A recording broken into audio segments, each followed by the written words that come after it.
Muy buenos días, hermanos, gusto en saludarles, ya último domingo del mes de septiembre, y hoy voy a invitarlos a navegar. Para quienes recuerdan, la última vez que prediqué en julio, vimos el texto de Hechos, una navegación del apóstol Pablo en un gran barco en el mar Mediterráneo. Hoy día va a ser un poco más chico, un barquito más chico, una barca, y en el mar de Galilea. Y nos saldremos nuevamente de Marcos, pero nos mantendremos en los evangelios. Vamos a ver un texto en Mateo capítulo 14. Esta historia, cuando Jesús camina sobre las aguas, está en Mateo, en Marcos y en Juan, esos tres evangelios. Sin embargo, solo Mateo menciona la parte en donde Pedro camina también sobre el agua, que es lo que vamos a ver también hoy día en detalle. Así que les invito a leer en Reina Valera, Mateo capítulo 14, versículos 22 al 33. Dice así: Enseguida Jesús hizo a sus discípulos entrar en la barca e ir delante de él a la otra ribera, entre tanto que él despedía a la multitud. Despedida la multitud, subió al monte a orar aparte. Y cuando llegó la noche, estaba allí solo. Y ya la barca estaba en medio del mar, azotada por las olas, porque el viento era contrario. Mas a la cuarta vigilia de la noche, Jesús vino a ellos andando sobre el mar. Y los discípulos, viéndole andar sobre el mar, se turbaron diciendo: ¡Un fantasma! Y dieron voces de miedo. Pero enseguida Jesús les habló diciendo: Tened ánimo, yo soy, no temáis. Entonces le respondió Pedro y dijo: Señor, si eres tú, manda que yo vaya a ti sobre las aguas. Y él dijo: Ven. Y descendiendo Pedro de la barca, andaba sobre las aguas para ir a Jesús. Pero al ver el fuerte viento, tuvo miedo y comenzando a hundirse, dio voces diciendo: Señor, sálvame. Al momento Jesús, extendiendo la mano, asió de él y le dijo: Hombre de poca fe, ¿por qué dudaste? Y cuando ellos subieron en la barca, se calmó el viento. Entonces los que estaban en la barca vinieron y le adoraron diciendo: verdaderamente eres Hijo de Dios. Qué gran escena, ¿cierto? Bueno, una tormenta y luego de eso la calma. Es una frase típica que usamos: después de la tormenta viene la calma. Pero así como de cierto es esa frase, también es cierto que después de un momento glorioso, prepárate porque generalmente viene una tormenta. Y es lo que ocurrió aquí. Si vemos el texto anterior, Jesús alimenta a los 5.000. Esa escena donde más de 5.000 hombres que Jesús los alimenta. Pasan un día en que Jesús está hablándole a las personas, a la multitud. Muchos seguramente creyeron en él en ese día. Y dice la Biblia en el Evangelio de Juan que la gente quería hacerlo rey. Dijeron: realmente este es el Mesías que nos ha sido prometido. Y querían entonces hacerlo rey para que él los libertara de los romanos. Me imagino que los discípulos también se entusiasmaron con la idea. Y al ver eso, Jesús rápidamente les dijo: vayan al otro lado. Ellos estaban en la costa oriente del mar de Galilea y les indica que vayan hacia el occidente. El Evangelio de Juan indica que debían ir a Capernaum. Algunos creen que a un sector cercano a Capernaum, pero hacia la otra ribera. Y Jesús se aparta, envía a las personas a sus casas, los despide y luego de ese día va a orar, a tener un tiempo con su Padre. Seguramente pasó ahí varias horas, gran parte de la noche, orando. Después de un día cansado, pero él sabía que necesitaba ese tiempo de oración. Jesús los envía a navegar, los envía sabiendo que venía una tormenta. Vamos a ver 4 puntos basados en este texto. El primero es que Jesús llega a tiempo, aunque a veces no nos parece así, pero él llega a tiempo. Te invito a que nos hagamos un poco la imagen de lo que sucedió en esa escena. Ellos están navegando, ya terminando el día, comienzan la navegación. Debían cruzar cerca de 8 a 10 kilómetros para cruzar el ancho del mar de Galilea, y más o menos llevaban unos 5 kilómetros. Y más de 6, algunos dicen hasta 8 horas pueden haber llevado navegando con el viento en contra y las olas en contra. Es una situación difícil. Yo como valdiviano pasé gran parte de mi juventud relacionada con los ríos y con los lagos. Probablemente todos los lagos de la región de los ríos en algún momento los navegué en un bote a motor, principalmente un Zodiac que teníamos. Y recuerdo una oportunidad, estábamos en el lago de Riñihue, famoso lago que alimenta al río San Pedro, que luego pasa a llamarse río Valdivia. Hermoso río, qué grandes recuerdos. Pero estábamos en ese lago, habíamos salido por el día a recorrer distintos lugares, íbamos generalmente a una playa que solo se llegaba por agua, y disfrutábamos en el día haciendo un picnic. Pero al regreso comenzó el viento en contra y las olas también estaban en contra. Y es en ese momento en que empezamos a darnos cuenta que no avanzábamos. Estábamos con un motor. Sin embargo, pasaban los minutos, ya se estaba acabando el día, pasaban las horas, se nos estaba acabando la benzina y veíamos que no íbamos a poder llegar. Creíamos que la única alternativa era echarnos hacia la orilla y esperar que bajaran las olas. Bueno, gracias a Dios pudimos llegar al lugar donde estábamos estacionados con la camioneta y poder regresar a nuestra casa. Pero los discípulos ahí estaban complicados, contra el viento habían avanzado poco, estaban más o menos en la mitad del lago. Y en eso dice la Biblia que era la cuarta vigilia, es decir, entre las 3 y las 6 de la mañana, cuando aparece Jesús. Para ellos ya había pasado mucho tiempo. Era como, ¿por qué demoró tanto Jesús? Y es lo que humanamente muchas veces pensamos. ¿Por qué la respuesta demora tanto? ¿Por qué el Señor no me responde? Es lo que vivió María y Marta, hermanas de Lázaro. Ellos tres eran muy amigos de Jesús. Él ya había visitado varias veces, se había quedado en la casa de ellos. Y ellas le envían un mensajero diciéndole, Lázaro, tu amigo, está muy enfermo. Jesús, a pesar de la noticia, siguió estando un par de días en el lugar donde se encontraba. Y cuando llegó, ya le dijeron, Señor Jesús, si hubieras estado aquí, llegaste muy tarde. Hace 4 días que ella falleció. Pero no era tarde para Jesús. Para Jesús era el tiempo preciso. Gracias a eso pudieron ver las personas que estaban en ese día cómo Jesús resucita a Lázaro de entre los muertos. Y muchos creyeron en él. Y Dios fue glorificado. Para la gloria de Dios fue realizado de esa manera. Era su tiempo preciso, exacto. Era tarde para ellos. Humanamente siempre pensamos que es tarde. Pero el tiempo de Dios es perfecto.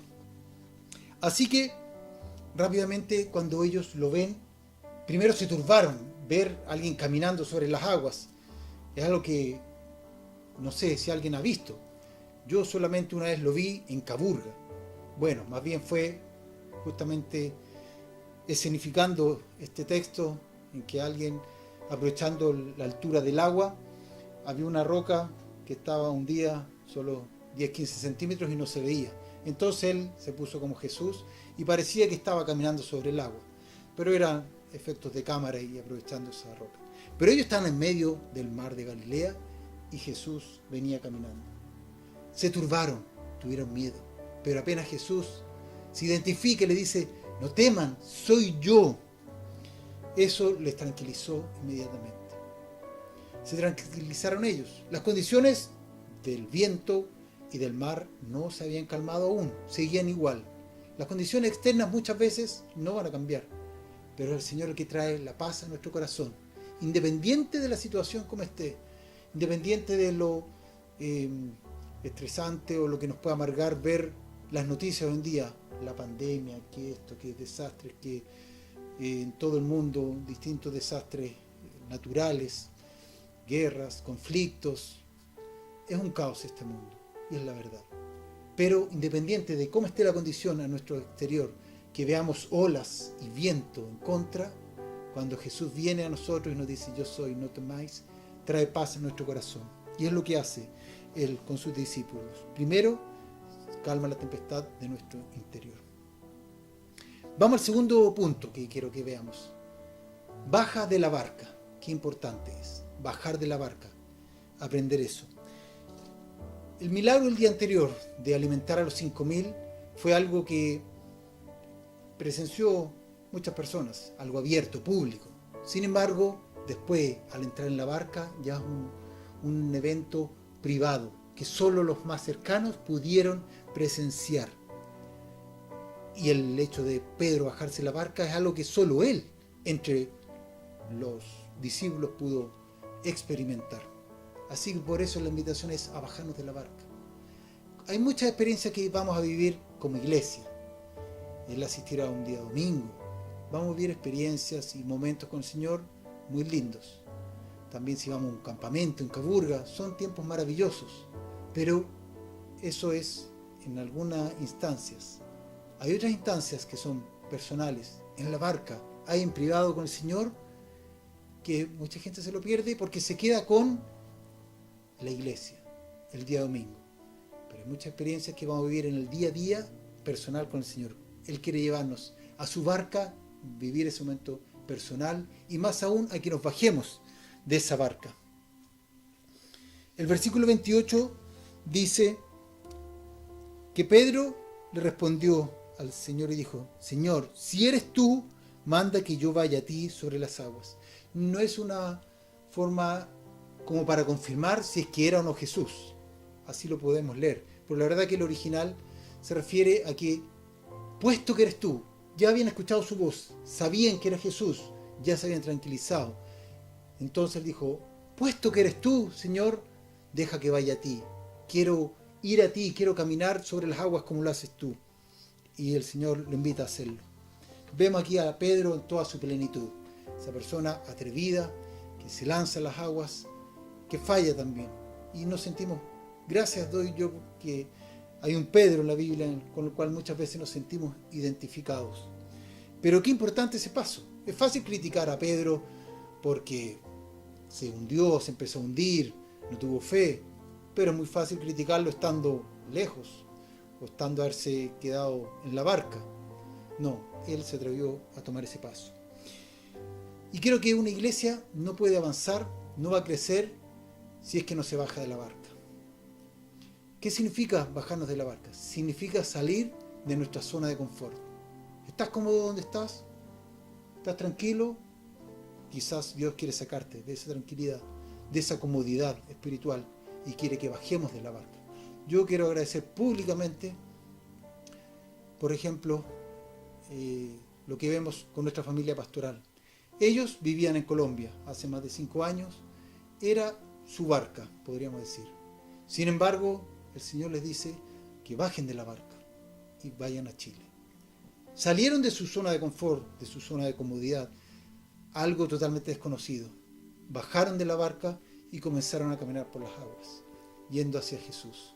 No porque nosotros le hayamos ofrecido un proyecto maravilloso como iglesia, con una mejor remuneración y proyecciones.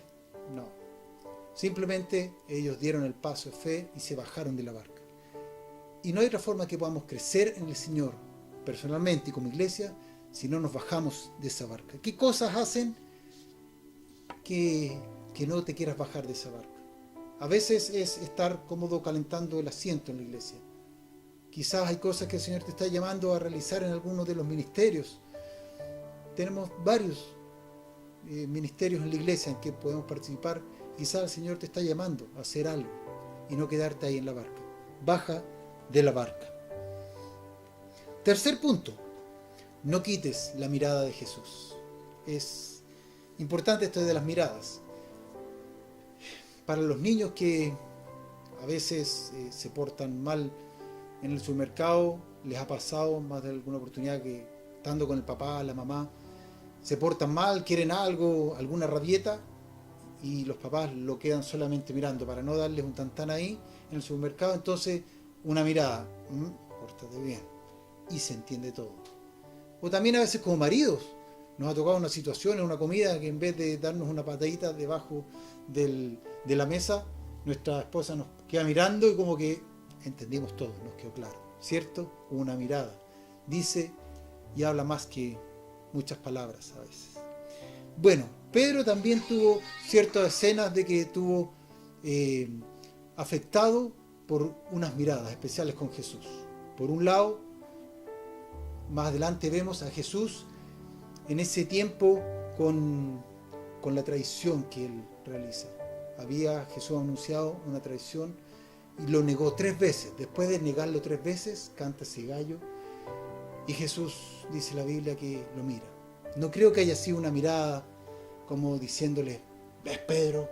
Te dije, me negaste, me la voy a pagar, no más vas a ver. No, seguramente fue una mirada que sin duda destrozó a Pedro, que lo llevó a que realmente él se sintiera avergonzado por lo que había hecho.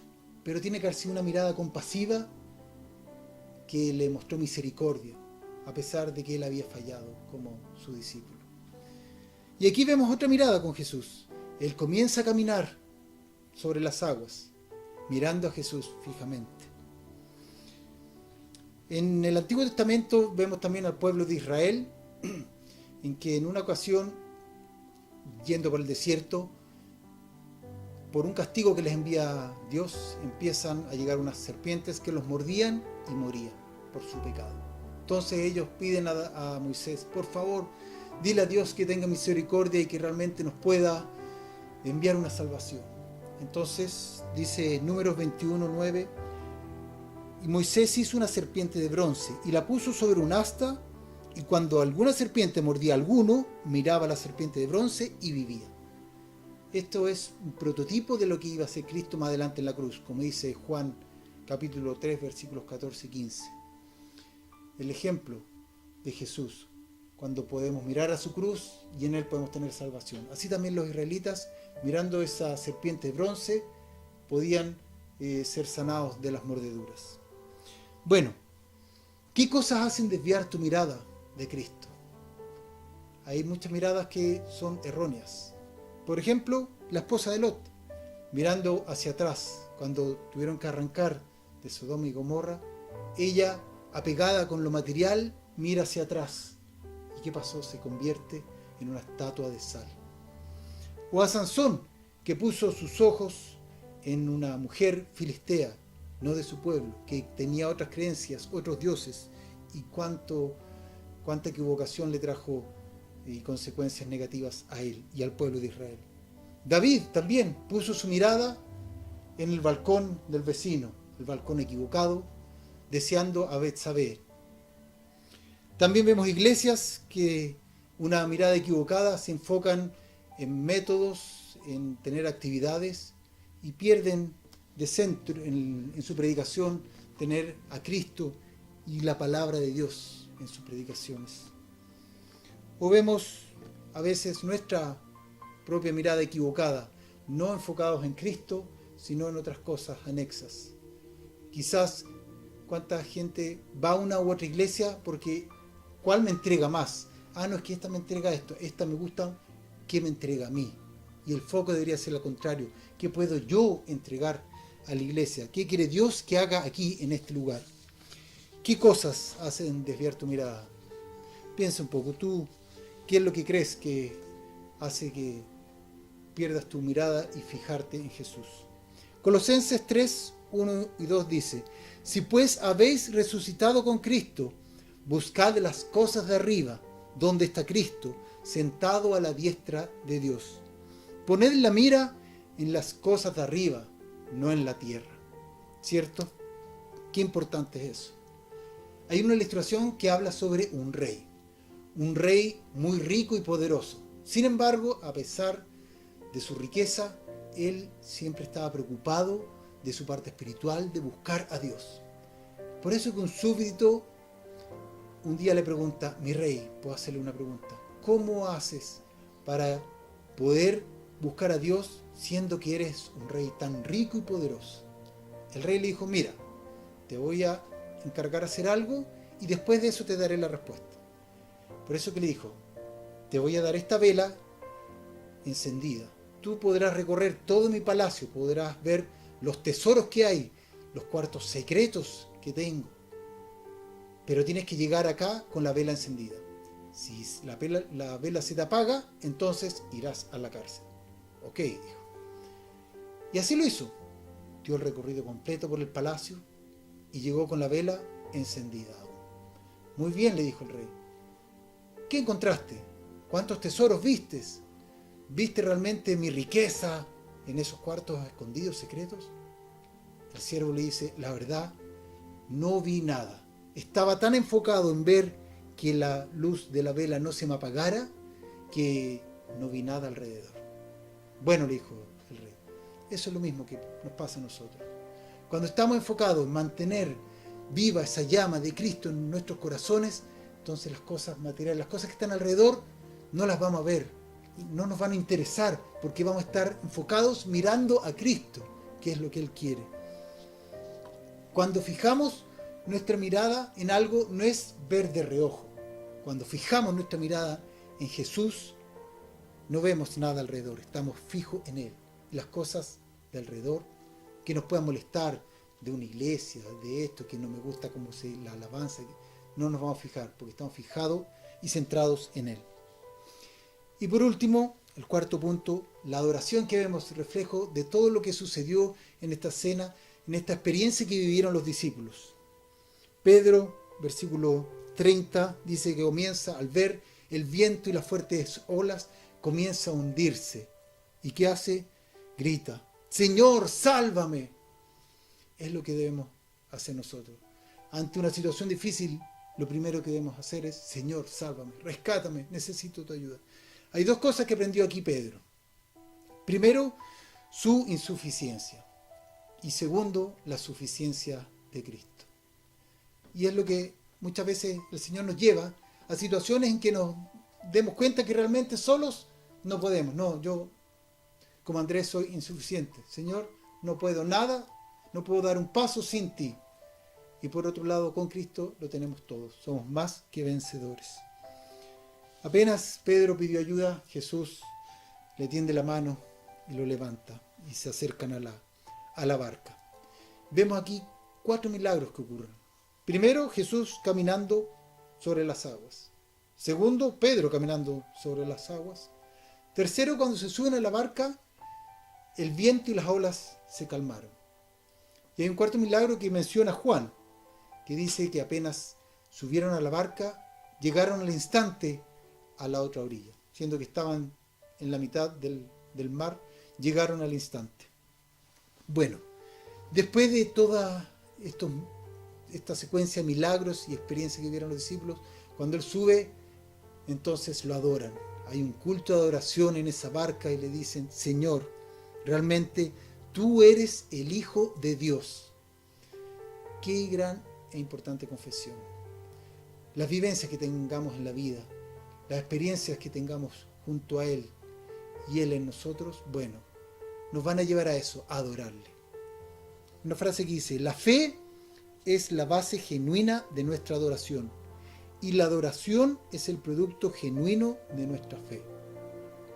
Así es.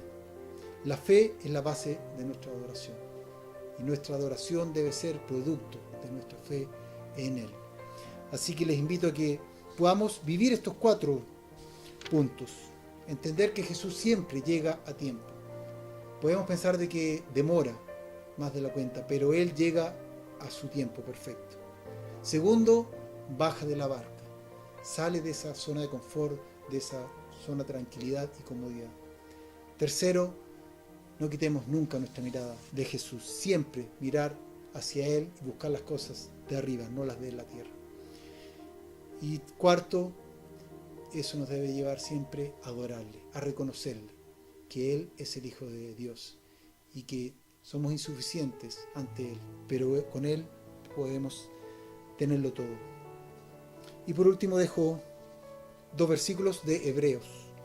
Capítulo 12, versículo 1 y 2. Dice, por tanto nosotros también, teniendo en derredor nuestro tan grande nube de testigos, Despojémonos de todo peso y del pecado que nos asedia, y corramos con paciencia la carrera que tenemos por delante, puestos los ojos en Jesús, el autor y consumador de la fe. Eso es lo que nos invita. Despojarnos de tantas cosas que solamente nos llevan peso en la vida y que nos sirven, no nos ayudan a construir nada. Despojémonos de ese peso, del pecado. Corramos con paciencia la carrera que tenemos por delante. ¿Cómo? Puestos los ojos en Jesús, el autor y consumador de la fe. Les invito a orar. Gracias, Padre amado, te damos, porque podemos aprender tanto de esta historia, este texto que tú viviste junto a tus discípulos. Y Señor, ayúdanos a entender que tú quieres llevarnos a un área, a llevarnos en tu barca, a vivir esas experiencias personales contigo, Señor. No queremos quedarnos solo con las experiencias en público, de una reunión de domingo o de un campamento, en fin, sino queremos tener ese tiempo personal contigo, donde tú nos enseñas cosas para crecer en nuestro caminar contigo. Señor, ayúdanos a entender de que tú siempre llegas a tiempo. Ayúdanos a tener paciencia y esperar en ti. Ayúdanos a bajarnos de la barca, que tú quieres que salgamos de esa comodidad de estar como mirando solamente, sino que quieres que también actuemos y caminemos a lo que tú quieres que hagamos en nuestro entorno, en nuestro hogar, en nuestra casa, en nuestra iglesia, donde estemos, que podamos producir y actuar algo, Señor. Ayúdanos también a que siempre fijemos nuestra mirada hacia ti, que nunca desviemos la mirada de ti y busquemos siempre las cosas de arriba, los tesoros en el cielo, Señor. Y que producto de todo eso, Señor, podamos adorarte, podamos vivir una vida que te adore a ti, Señor, que te reconozca como el Hijo de Dios. Gracias por este tiempo que tú nos das, que nos permites aprender, reflexionar de tu palabra. Te pido que tú confirmas este mensaje, esta palabra a cada uno de mis hermanos, que tu Espíritu Santo, Señor, sea hablándoles también como lo ha hecho conmigo en esta mañana. Señor, cuántas lecciones tú me das al estudiar este texto. Gracias te doy, Señor. En el nombre de Jesús.